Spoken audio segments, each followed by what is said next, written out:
Hey guys, Julian here, and today I'm going to be showing you how to make a full hard melodic techno track. I've got a bunch of new stuff to show you. That's the purpose of this video, to show you guys some new techniques to kind of make it a little bit cleaner and also sound a little bit more interesting that I've never shown you before.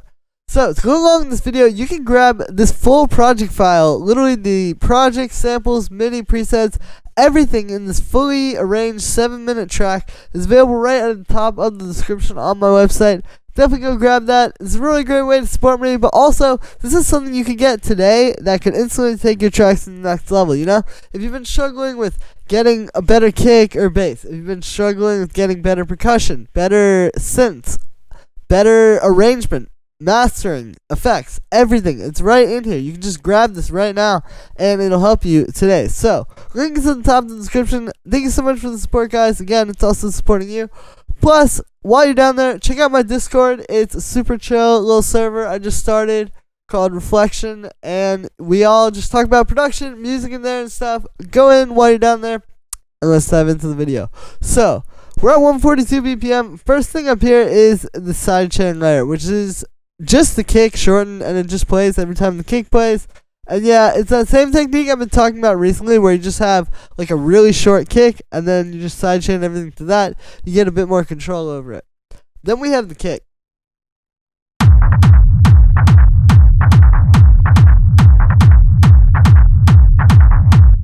So, what's going on? We got 3 layers. We have our kick, right? Just nice, strong.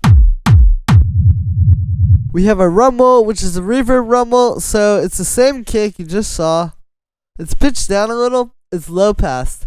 And there's also this arpeggiator. It's playing the same MIDI as the kick, where the MIDI is just don't, just quarter notes. But then we have this arpeggiator.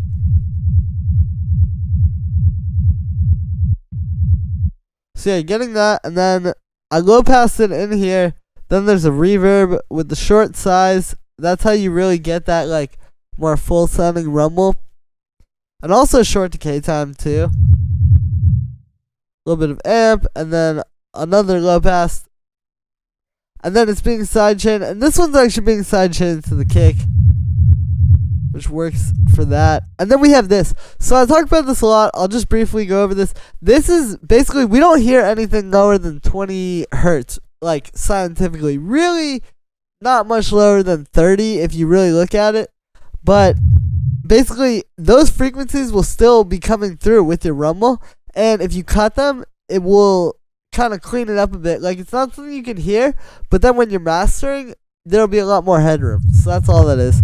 And then we're just converting it to mono at the end just to make sure. Because also, sometimes with a little high-pass filter or a low-pass filter, I heard this, it can sometimes introduce a little bit of phasing stuff. So sometimes you want to just convert that to mono at the end when it's a bass like that. And then the last thing we have here is this distortion loop. So, what is this? This was a sample. It was basically like a 909 with some delay on it, right? Like the 909 was just playing quarter notes, then the delay was creating that rhythm. And then I just distorted that. And then I exported it at some point, and then I've dragged it in here. So this is kind of like an example of having like sound design sessions where you make these cool sounds, right? Like, this adds a lot to the track, especially in the intro when there's not much going on. You know, this is really adding a lot of groove. And it's something that you would make kind of like on its own, and then you can bring it into tracks when you're actually making a song. And this way, like, the process of making a track is a little bit more streamlined, because instead of doing this and spending like a whole, few hours on it while you're working on your track, you already spent those few hours in the past. Now you're just dragging in your previous work. And yeah, it's just being sidechained to that side layer and the low pass to kind of make it not too in your face and fit into the mix a bit better. On the group, there's just another one of those EQs actually, and then a high pass filter, which just really comes on in the intro and the outro. And yeah, then we have this bass. So this is like not a bass, like it's not playing any sub, right? And that's how these tracks are going to be set up. So you have your actual like bass happening in the rumble, That's really where the sub frequencies are. And then you have this other bass here where you can see it's being high passed. Right? We're cutting out all of those frequencies.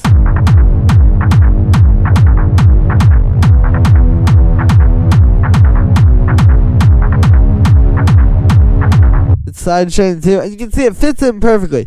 And that's the balance you want to strike. And again, that's why we low pass that rumble and we really try to make it low, because that way this will sit just right on top of it. And then also you get a little bit of texture with this interacting with the distortion loop. It's all of these little things coming together in the low end that are basically making this up. It's why if you just had this,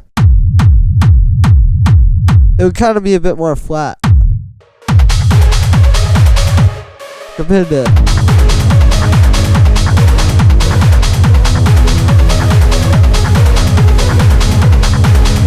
right. So for the notes on this one, it's just G sharp, E, B. Okay, so basically we're in the key of G sharp minor.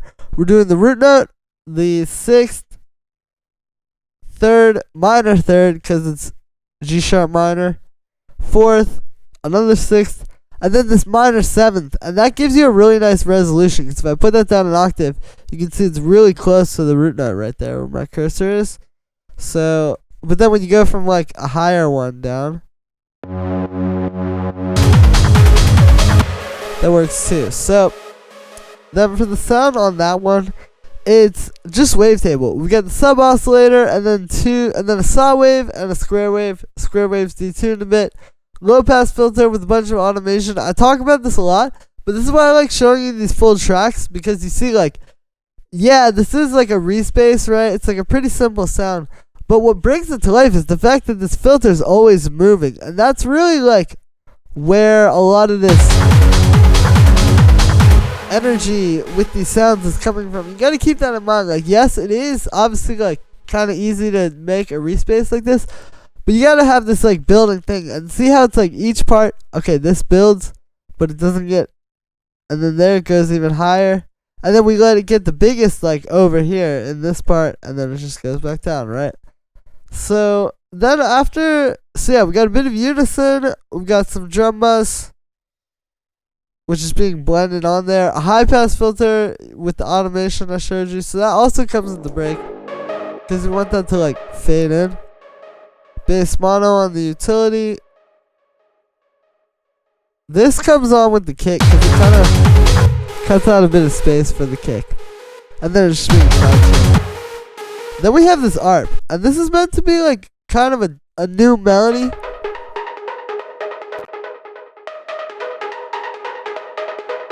Right, it's super simple. Again, we're in the key of G sharp minor, so if you look at this, basically we're playing with same notes you saw in the bass line. We have like our 5th, well, that's actually a new one, but we have our 5th, root note, minor 3rd, but that's what makes this one work, is it's starting on the 5th. It's not starting on the actual root note. And then up here is the 9th, which if I put it down an octave, that sounds fancy, but you see it's just one note down from that, so pretty simple. But it's just kind of like the notes and the rhythm working together. We have a saw wave here, noise unison, low pass filter. Again, a bunch of automation, like in here it actually goes down, so you get a bit more room for some of the other elements. I have a bit of echo, some drum bus on that too, sidechain, high pass, because you really don't want that to get too muddy in the line, and then a low pass that brings it in and out. We also have this vocal.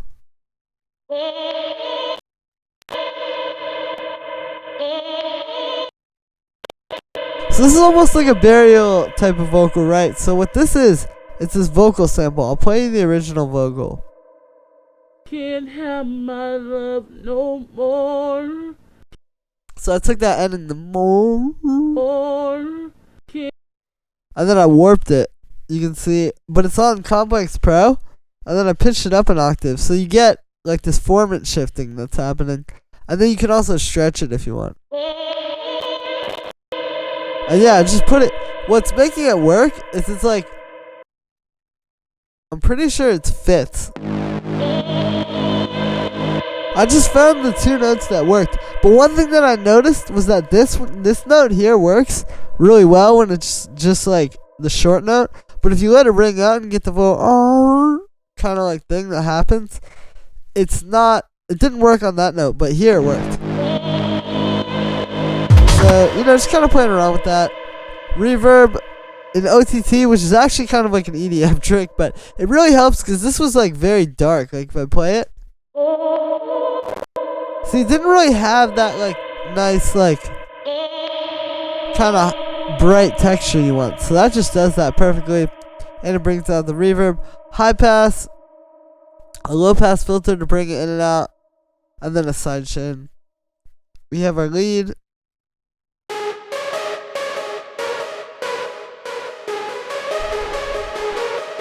So this is this pretty repetitive lead, right? It's a simple pattern. It basically just, so it starts on the root note and then it goes up the scale.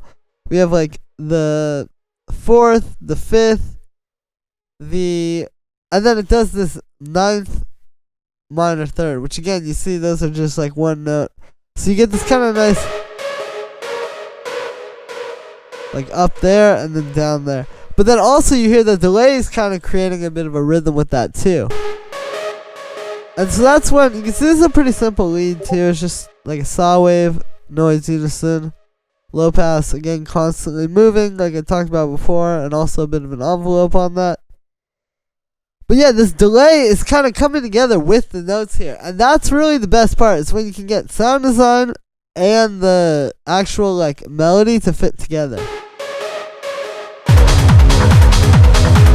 And it makes it really like ring out nicely over the track. We got some reverb, and then, yeah, that's about it. I think the sidechain is turned off here. You don't always need to sidechain everything also. That's the thing, too. That's a good tip.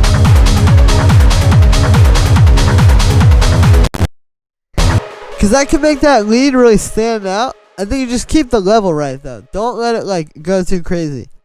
And then one thing I want to note, that's all of the synths in this track. So again, these tracks don't really need that much in terms of like musical elements. If you look at this, it's a lead, it's this vocal, which isn't even a synth, and then a bass. Like, not too much going on. But if it's the right layers, like again, that stuff I was talking about, like the bass working together with all of the kick elements, it can really come together. And that's what you want, just something simple with elements that stand out. We have the snare build up here, which is pretty simple, you know, just in the break.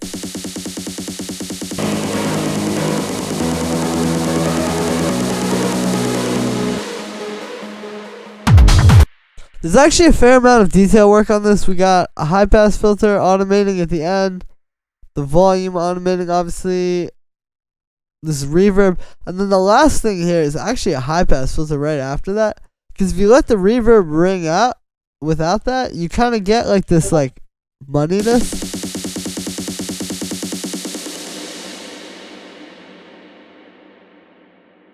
Like I felt like it just didn't hit as hard because the high pass filter, it's like it disappears into nothing and then it's gonna smack you in the drop a lot harder.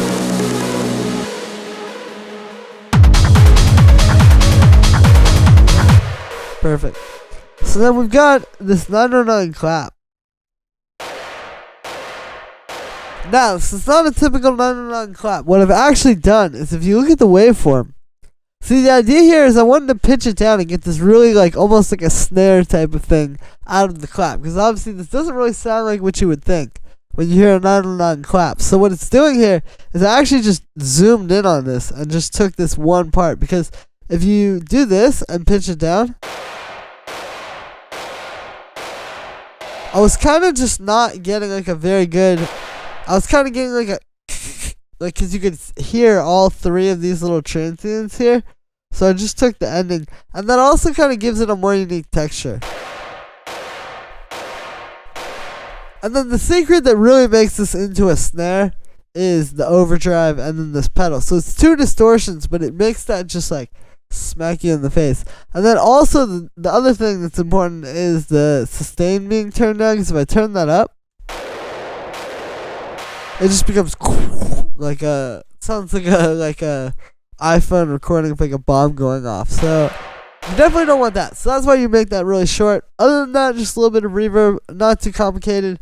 Then we have the percussion. And so this is actually the stuff that a lot of people talk about as like the rave loops. I've used obviously on my channel a lot. But also like that sort of like club sounds type of thing. I've actually deconstructed those. I've not seen this yet, but I wanted to show you guys how all of these work. So I've deconstructed these here, and that's what this is. This would be like those rave loops that you hear people using in their tracks. This is essentially all of the individual elements that would usually be in like if you had one or two of those going on. And what I've done here, and also the cool thing that you can do if you're doing it this way that you can't really do when you're using loops, is you can see in the intro and outro, I have things like slowly coming in and then disappearing at the end. You can't really do that with loops, so that's the benefit of this. But you can see it's all these little individual things fitting together to create this one percussion groove. Right, so we got like this. You know, just like a simple. And see, that's already got like a good groove to it. It's really like, the only secret, there's no like magical drum samples. It's just, you gotta try a few different ones, and you can't even really tell if they're gonna work until you drop them in and play it, and you get that like,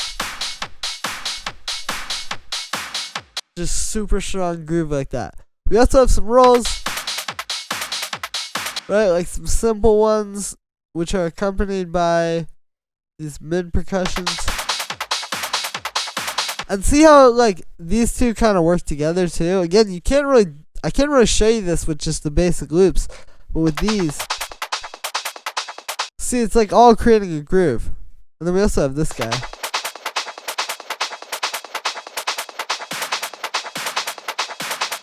And then you put it all together.